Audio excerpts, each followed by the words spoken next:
welcome to The Rest is Football with Alan Shearer, me, Gary Lineker, and Micah Richards in the back of a car. He's been working for Sky on, a long day, a couple of games that he's covered to date. After an entertaining summer with Chelsea winning the Club World Cup and lots of interesting transfer news and rumours swirling around, the attention is firmly back on the pitch. Finally, we'll be reviewing the games from the weekend first, but how'd you enjoy your day, Micah? Yes, it was eventful, to say the least. Left Harrogate this morning at 8 o'clock.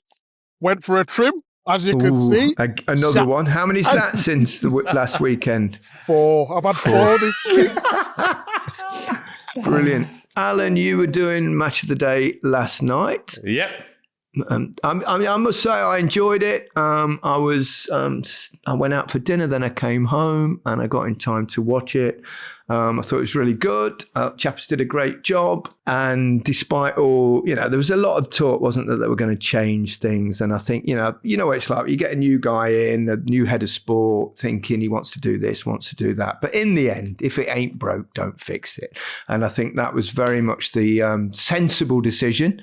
And I thought the programme was great. I thought Wayne Rooney did really well as yourself, Alan. Some good analysis in there. It was so nice watching it holding a glass of wine. How did it feel, Gaz? How did it feel? Was it weird? It wasn't weird, really. No. It was quite relaxed. I was thinking, I haven't got a 3.5 hour journey at the end of the show.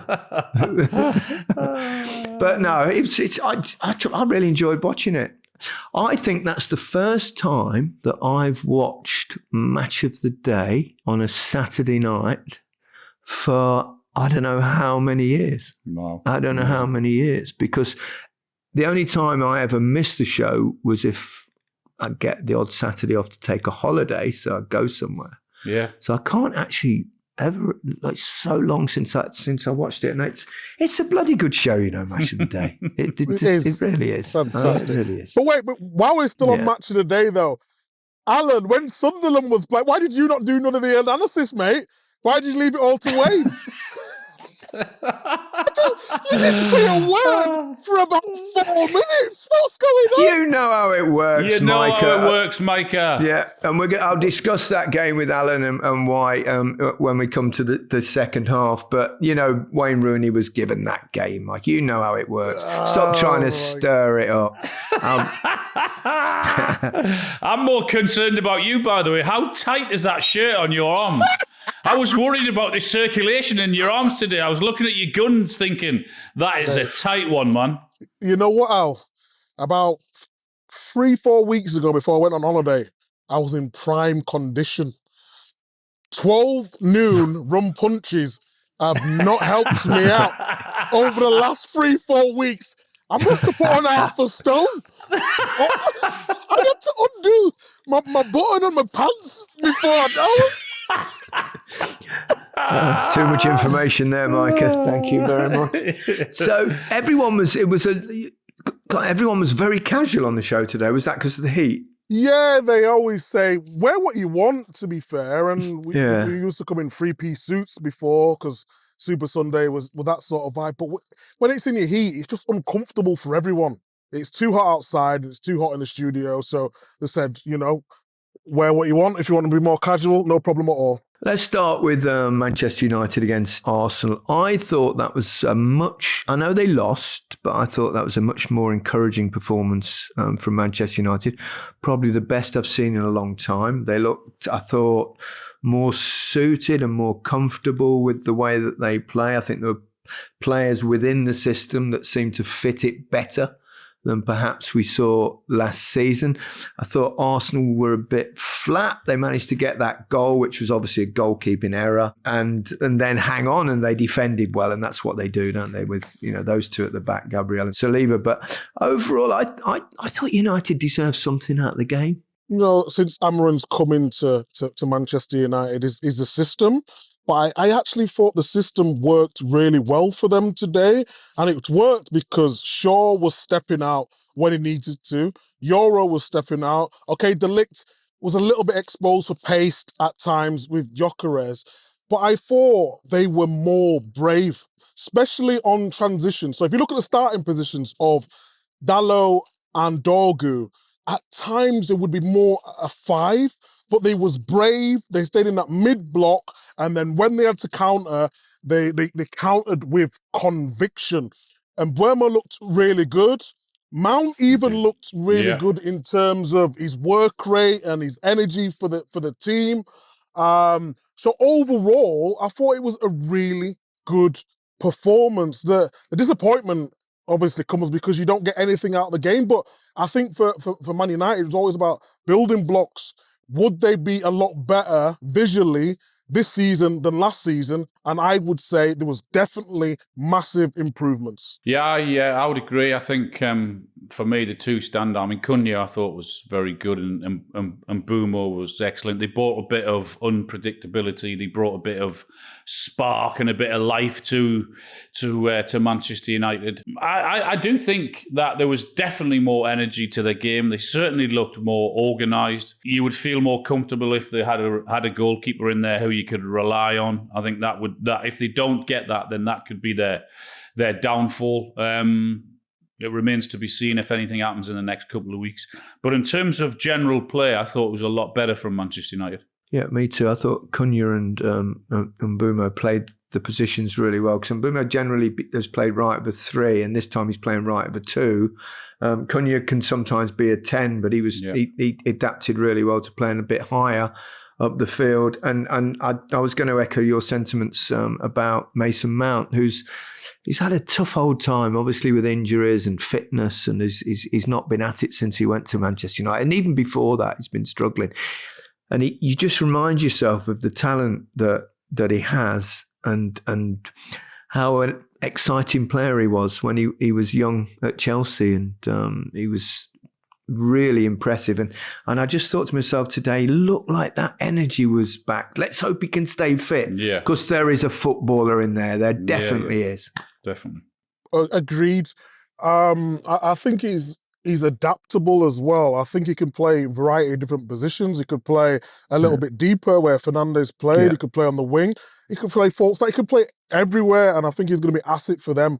I echo the sentiment. Just staying fit for Mount now is just key for their season. Totally agree. Sesko, we didn't get much of an eye on him, but he's a big lad, but he can move across the ground, I saw. So we'll see how he does. At the other end, we had Gyökeres, and it was a tough start for him. I mean, he didn't really get a kick. Arsenal weren't really free-flowing at all. They were miles below their best, but they got their 3 points, and they'll be delighted with that. They defended really well, but they didn't offer much going forward. And he was obviously came off after just over an hour, 60, 70 minutes, whatever it was, with barely touching the ball. But that happens to a striker sometimes. It's a tough afternoon for him, and we can't judge him yet. He's going to need time to adjust.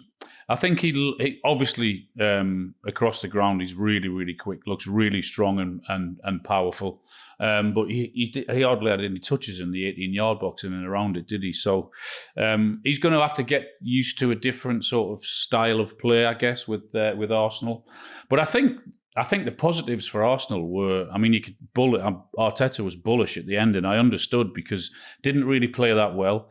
But boy, did they battle and fight and scrap and all of those things. And again, they've won the game with a set piece, a fantastic ball in, putting the keeper under pressure and nicking the goal and nicking the 3 points at Old Trafford, which was always going to be a really, really tough game. And they've got a tough start. So with all the games that they've got, so that was a huge 3 points without playing well. You know what's really good about Arsenal now? I still think they're a left winger short or left forward short. But if you look at Arsenal's bench today, Ben White started with Calafiori, and Lewis Skelly last season was outstanding, and Timber. You can change the fullbacks now and not affect the team. The quality doesn't go down, so that would help them as long as everyone stays fit throughout the season. Moreno, the impact he had. Madueke, come on. Although I prefer Madueke on the right-hand side rather than the left. I just look at that position on the left-hand side and think, if they could sort that, when there was linked to Rodrigo, that could solve a lot of problems for them. But yeah, nevertheless, it's a massive win away from home, and it just gives you the momentum that you need for the start of the season. Yeah, if Gyökeres does hit it off, and added to the fact that they now look like they've got a bit more strength in depth, and if they can avoid perhaps one or two of the big injuries they had last season, most notably Odegaard and Saka, and then Havertz towards the end of the season, they'll have a real chance. No, they've got all the tools. We know that they needed a goal scorer, so they've got an outstanding goalkeeper. By the way, that save he made in the first half was fantastic. Wow, down to his left, wasn't it? It was a brilliant save. Yeah, from Cunha. It was superb save. Let's move on to Chelsea Palace. Goalless. There was a goal. It was disallowed. VAR kicked in with Eze's free kick that was disallowed because Mark Gahey was within a metre of the wall. This was a law that was brought in 2019. I do not understand why. This is let me call it the refereecation of football. It seems like referees have taken over the game. Obviously, they're important. They play a really important role on the pitch, but now they play an important role off the pitch in terms of VAR, which is way more than we were promised at the start. And also, they define the laws. Now, that never used to be the case, but in recent years, that's what's happened. Now there's a law for everything.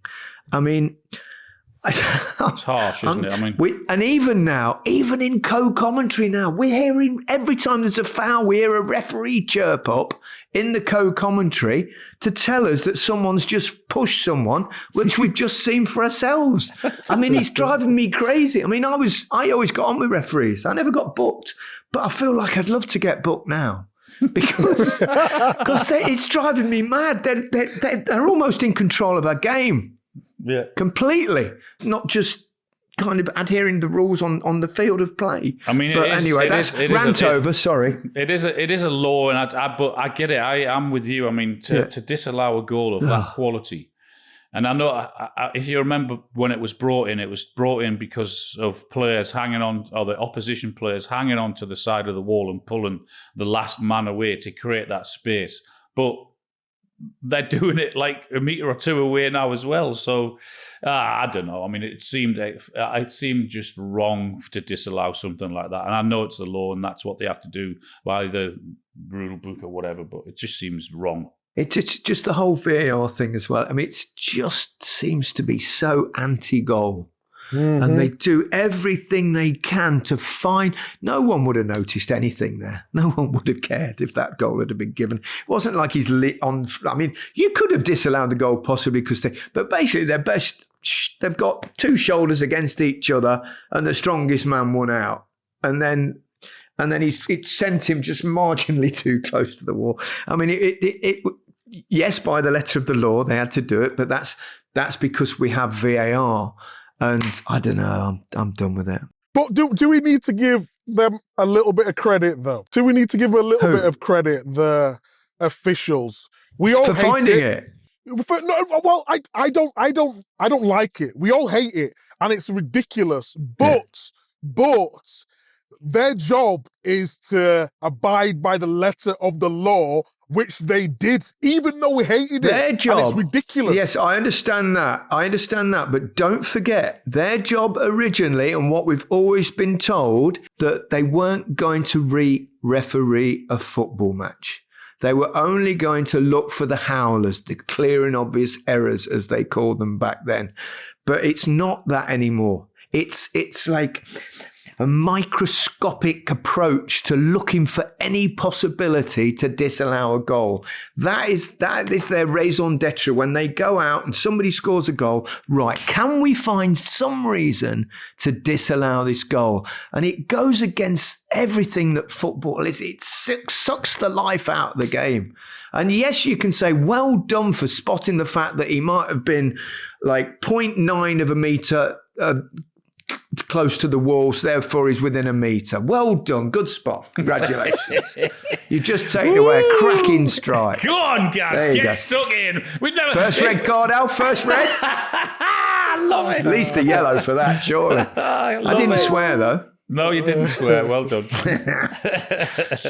Anyway, I needed to get that off my chest because it gets on my nerves. After all of that, may I just say how brilliant Crystal Palace were? Oh, played really well, didn't they? Didn't they?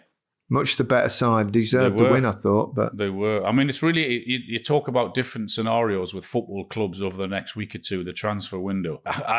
There's strong talk with Eze and obviously Gehi, but if they were to keep hold of those two, they could have a really good season. So I don't know. I don't know what's going to happen with those two either. So it could be tough if they lose both of them.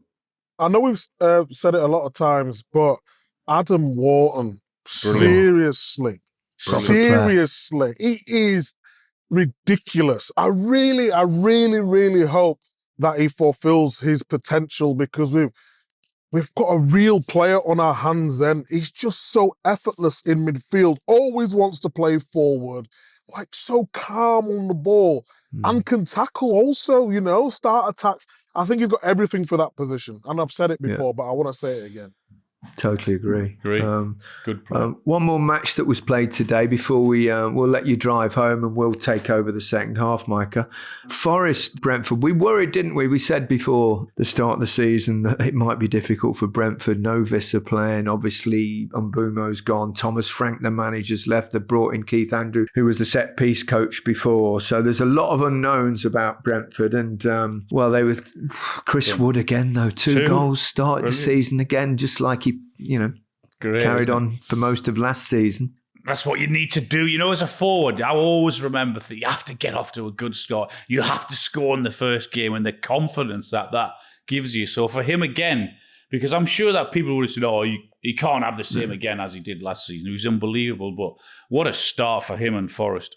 Micah, can I just tell you now why Alan's so excited? It's because his son Will, who's running Alan's fantasy football team for him, put Chris Wood in as captain. He did. Even I'm getting into it now, Micah, you see? See what you've done to me?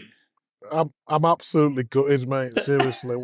When he scored, but you don't understand the pain that I went through all this weekend. And it started with Salah on Friday night. He did nothing all game. Then he pops up with a goal. I had him captain. I'm thinking, fantastico. And then Saturday, Verbruggen. 30 seconds. He was in our team, Micah, wasn't he? He was our goalkeeper. But having said that, Micah, this leads us nicely into fantasy football. We had our four defenders all had clean sheet. Outstanding. And if Verbruggen hadn't conceded that one in the 95th, 96th minute, we'd have had the back five would have all had clean sheets. See, I'm learning. I'm getting so excited. We got 63 points in our Resties football team. It's not a bad start. Not a bad start at all. We're looking good. We're looking good, but Haaland, I'm telling you, Haaland looks sharp. In my team, Micah, in my individual team, which I also had, which I have to say was strongly influenced by Harry Lineker, producer Harry, that contained Haaland, and I captained him. Well, he captained him for me, but I would have captained him. So I think he got a lot of points. Just to confirm, Gaz, the two newcomers to this game, me and you, we had the best captains, and Micah's had an absolute nightmare this weekend. Is that right? I don't think he's had a nightmare. Have you? How many points did you get on your own team, Micah? I think a nightmare sums it up, to be honest. I had 65. I don't know what you had, Al. Do you? I don't know. I'll have to ask Will. I'm not sure. I'm going to give a quick shout out though, because hand me over that here. We've got here, because obviously we've started our league. The rest is Fantasy Football League, along with the Premier League. And one of our players here, Ronan Kerr, and we'll give the odd mention when you do really well, chaps.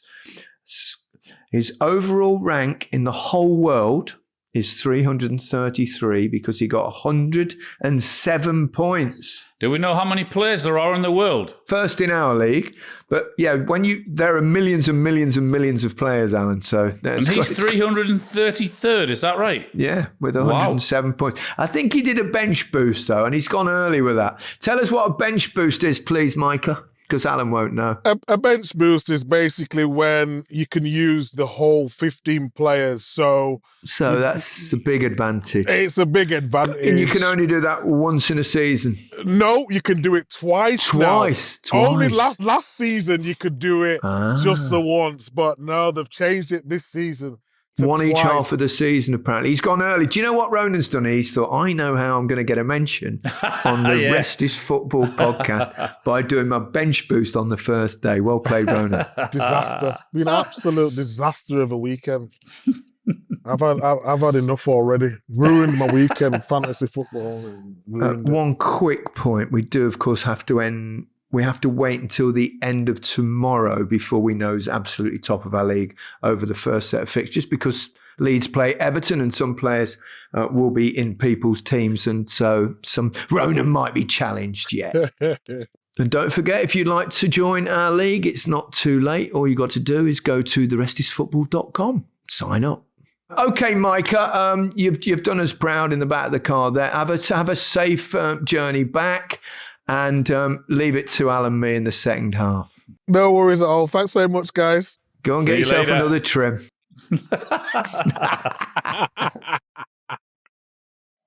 This episode of The Rest is Football is powered by NordVPN. Now, you might be off on holiday during the summer, but football, well, never really stops, does it?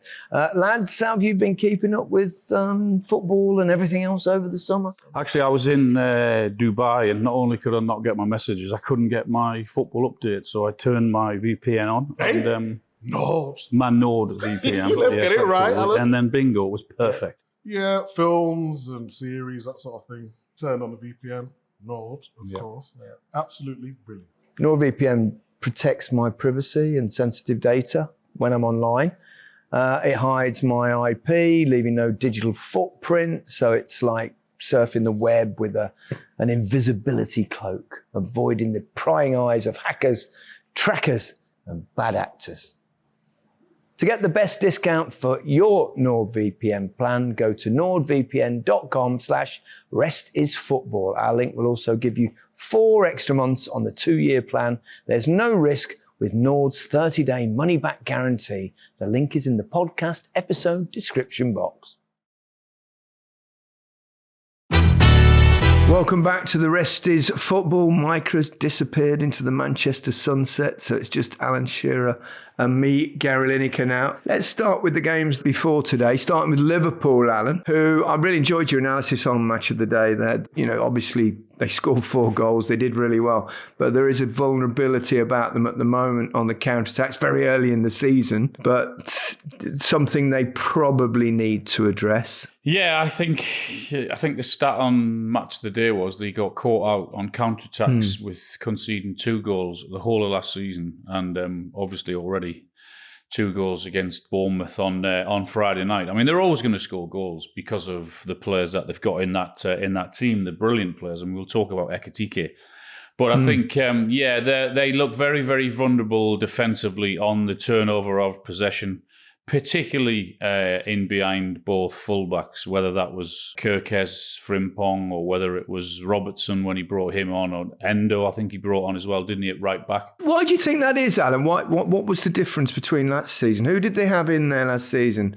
Szoboszlai often dropped in, didn't he, to the back 4 when Trent used to go or Robertson used to go. He used to drop in a little bit. What was missing? They haven't got a full set of their midfielders yet, and they've changed it slightly because they've got Salah, they've got Ekitike, they've got Cody Gakpo, they've got Florian Wirtz in the sort of 10 role as well, and the 2 midfielders, both Kirkes and Wirtz is a more attacking-minded player, isn't he? More of a 10. So essentially, I guess they've lost one in midfield, which gives them that little bit more protection, I guess. They're going to have to solve that. Even in the Community Shield against Palace, wasn't it, that there was a vulnerability about them. Bournemouth I thought were brilliant. The energy that they showed, and Semenyo and his performance after what happened, I thought was outstanding, and 2 great goals. We should probably address that as well. What happened? What a response from him to score the 2 goals. What better way? He did exactly the right thing. He got the referee's attention. He spoke to the managers, and the police have done their job and rightly arrested someone. But his response was incredible to score those 2 goals at Anfield like that was amazing. But you have to give Liverpool credit. I mean, great. It was an emotional night. It was an unbelievable night in terms of the atmosphere at Anfield. The fans were just amazing in the tribute to Diogo and to Andre. But they found a way to win, didn't they? They found a way. It was looking very iffy in the last few minutes, but they managed to get the goal in Chiesa and in Salah getting his opening day goal once again. He's amazing, isn't he? You just thought, it's not happening for him tonight. And then, Bosh, brilliant bit of play, brilliant finish. And so emotional, wasn't it, at the end that he stayed out there with the fans singing with Diogo Jota and the tears in his eyes. Yeah, it was. It was incredible, wasn't it? The way he was stood there clapping and you could see the tears starting to come in his eyes. It was very, very emotional. It was an unbelievable night. It really was. Let's talk about 2 of the new Liverpool players, starting with Ekitike. I think of all, quite a lot of strikers on parade for the first time this season. Obviously, we saw João Pedro, not much happened for him after his glory in the Club World Cup final. We saw Gyökeres for Arsenal, didn't really get a kick. And Sesko came on relatively late, hard to judge. But I think the one striker, the nines, that really stood out for me, an impressive debut, was Ekitike. Yeah, he carried on some from last weekend, didn't he, in the Community Shield? I think and it was interesting listening to him, hear him talk after the game in terms of with him saying the physicality of the Premier League had slightly different. He's 1 minute he might be going up against a big centre half in a scrap, but I think he's got the intelligence also to drop off like he did for his goal. It was a lovely run to get the ball short, then find the space in the middle and go in behind. He might have got a little bit of luck in the ricochet with the tackle, but the way he finished it off, and then of course linking up with Gakpo, that goal as well. I think he played a large part in that with his hold-up play and the turn and the pass and all of that. So it's a very, very promising start from him. Yeah, and 3 points for Liverpool. Yeah. Good start for Manchester City, Alan. It's funny, isn't it? There were 2 teams we were slightly concerned about this season, Wolves and Brentford. Well, Brentford had lost a manager and their star players. Wolves lost their 2 star players. They both capitulated, really. I mean, Manchester City were just way too good, weren't they, for Wolves? Yeah, West Ham was another one we were slightly concerned about, and they got battered off Sunderland as well at the Stadium of Light. So I guess that can happen when you're playing Manchester City, when they're in that form. When they got that first goal, I mean, the energy and the passing, it was back to Manchester City being at the best. And Reinders, I did a bit on him on Match of the Day. My word, I mean, I saw it. Seen him a couple of times with AC, and he had an incredible debut. It was almost the perfect performance from him. The little bit where he went through the middle and then did the little scoopy pass was absolutely sumptuous, wasn't it? It was incredible. Really brilliant. The way it passed was absolutely superb. Yeah. So he was outstanding. Yeah. Big season, isn't it, for Pep? In many ways. I mean, it sounds daft thing to say after all he's done and all the achievements, these things. But, last season was challenging. They still finished, obviously, in the top 4 for a Champions League spot. But it was a struggle. They found it difficult. The midfield area, obviously they lost Rodri and now they've lost him again. We don't know how long for. But they have made a few new signings. Who impressed you most apart from Reinders, who was absolutely brilliant? I thought Aït-Nouri did well. Cherky did well when he came on. I think they all had a bit of an energy about them. They looked sort of new, if you like, fresh. And Wolves just couldn't live with them. I mean, some of the play with their 1-touch and 2-touch, and particularly Reinders, I thought his running with and without the ball was magnificent. So, and Haaland getting a couple of goals, I think he'll benefit as well, because that those passes that De Bruyne sort of plays or used to play into him, whether they were whipped across or whether into feet, I think Reinders can certainly do that. And with his running ability, the defenders are going to have to go with him, which will also free up Haaland again.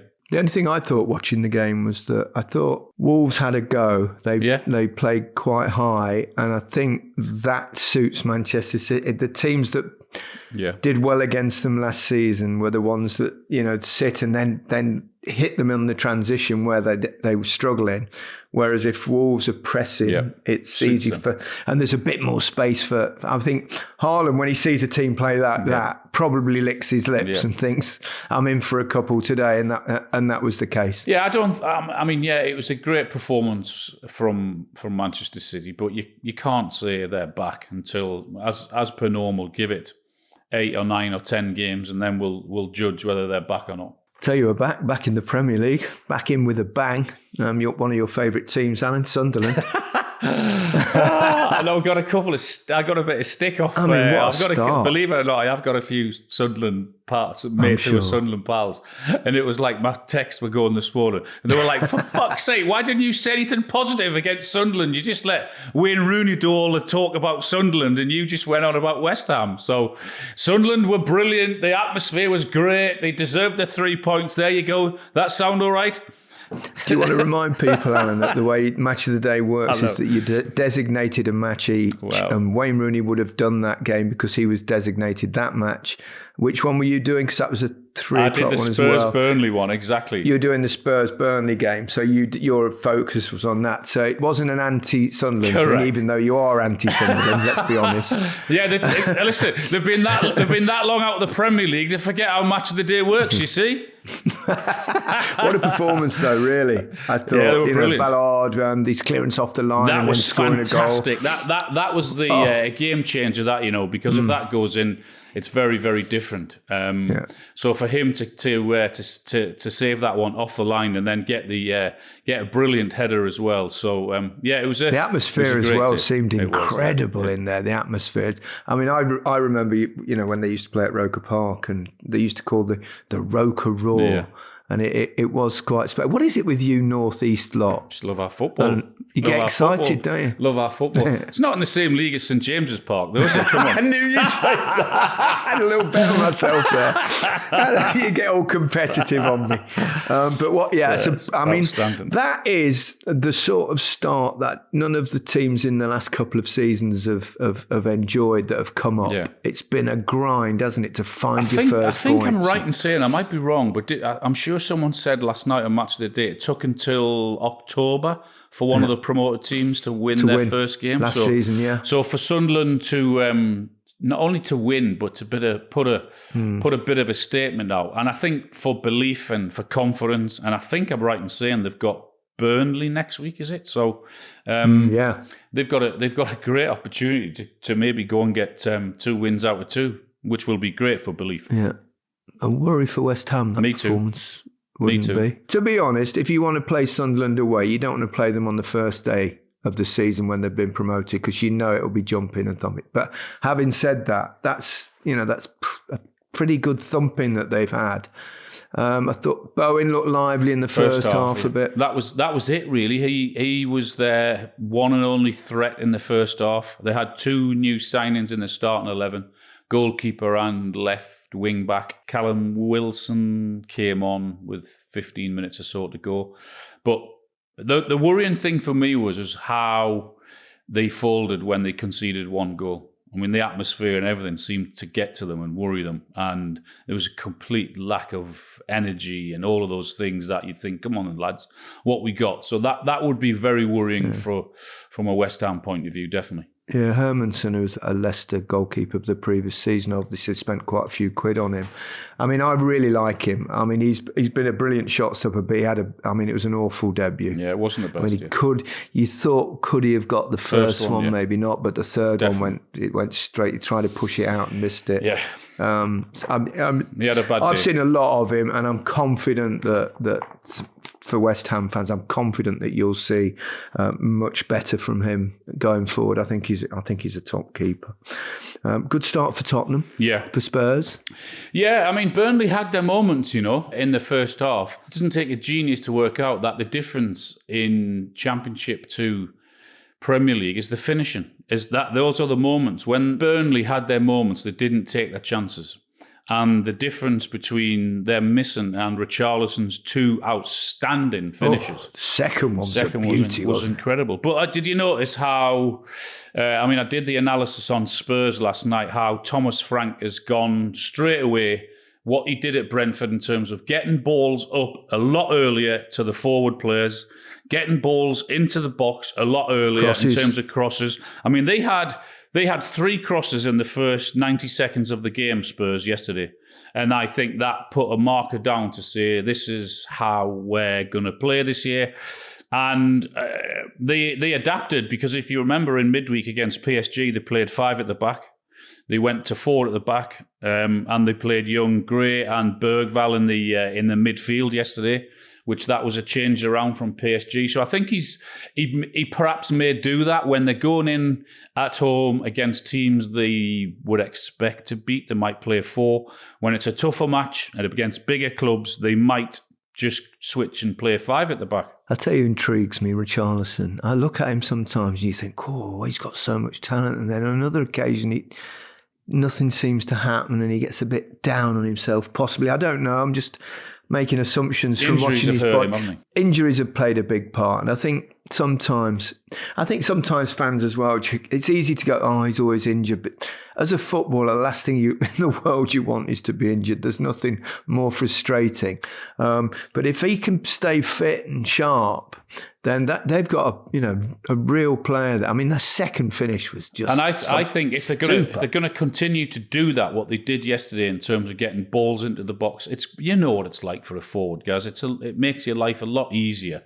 And you're a lot happier when there's balls coming in straight away. And if you keep on putting... me and Wayne was sat there yesterday saying, if you keep on putting balls into the box, eventually something will drop for you. And that's what they kept doing. And Kudus, I thought, was superb as well. He set up both great debut, goals. Wasn't it? Great league debut, I should say. Yeah, it was a great performance from him.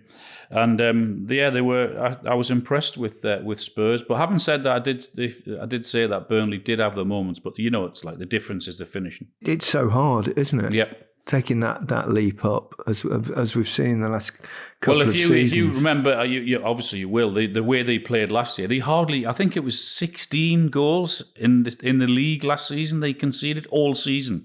I mean, they were just incredible in terms of defensively last season, but. It looks as if they may do or try and do the same again, but so much more difficult when you're playing against quality players, particularly up front, and that's the difference. It's mad, isn't it? In the first game, they've conceded almost a fifth of the goals that they conceded in the entirety of last season, which is crazy. But maybe if they can, it was a tough start for them going away to Tottenham as well, to Spurs. I think that leaves one game to talk about, Alan. Really, it was.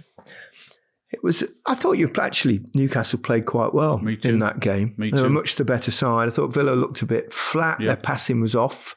You had the best chances, didn't you? Imagine if you got a really good striker out in the squad Don't somewhere. Start. Goodness me. I think given everything that's happened and happening at Newcastle, I was impressed with the vast majority of their play. Obviously, they didn't score. They created the better chances. They looked fitter than Aston Villa. They looked stronger. I thought their pressing was superb. Obviously, the biggest thing missing was the goal. They had enough chances. I mean, Elanga, the way they created his 1v1, if that goes in, then what a league debut for him that would have been. But they've just got lively though. Yeah, he did. He looked. Gordon's doing the very best he can in difficult circumstances. He's not a centre forward, but he's the best option they've got at this moment in time. What do you think is going to happen now? I wish I knew, Gaz. I mean, it's such a shitty situation for everyone because. Newcastle, I heard Eddie Howe saying there's no difference to the situation to what it was 3 or 4 weeks ago, which is a night. It's just horrible for Newcastle because They need decisions. They need 2 centre forwards in for them to even contemplate letting him go. If they do let him go, then how much? It's a really messy situation he's left them in. I mean, I know players want to move sometimes, and also clubs can be very difficult when they want you out and stuff like that. It's often a two-way thing. But I don't know, if I was a teammate I'd be very grumpy with him at the moment. And I just think if you've got 3 years left of your contract, you've signed that contract. You've just won a trophy the first time, amazing season. I understand if if Liverpool come in and you're thinking, I'm going to win Premier Leagues and I could win a Champions League. I totally understand that. But down in tools to make it happen. And I know sometimes you have to, he's probably been told by his agent, I don't know. Listen, the only way we're going to make this move happen is that if you just say to them you're not going to play, there are no circumstances. And you just think, really? Yeah, we're not naive enough to know that this goes on in the game, right? Look at Wissa's got a similar situation at Brentford. He didn't play. So, and obviously Newcastle are trying to sign him. So there's a way of doing things, isn't there? I mean, Wayne Rooney said it on Match of the Day last night. He had a similar situation, but he actually put a transfer request in. He didn't refuse to play. He didn't refuse to train. Alexander's got 3 years left of a 6-year contract to go. You know, it's not as if he's got 1 year left.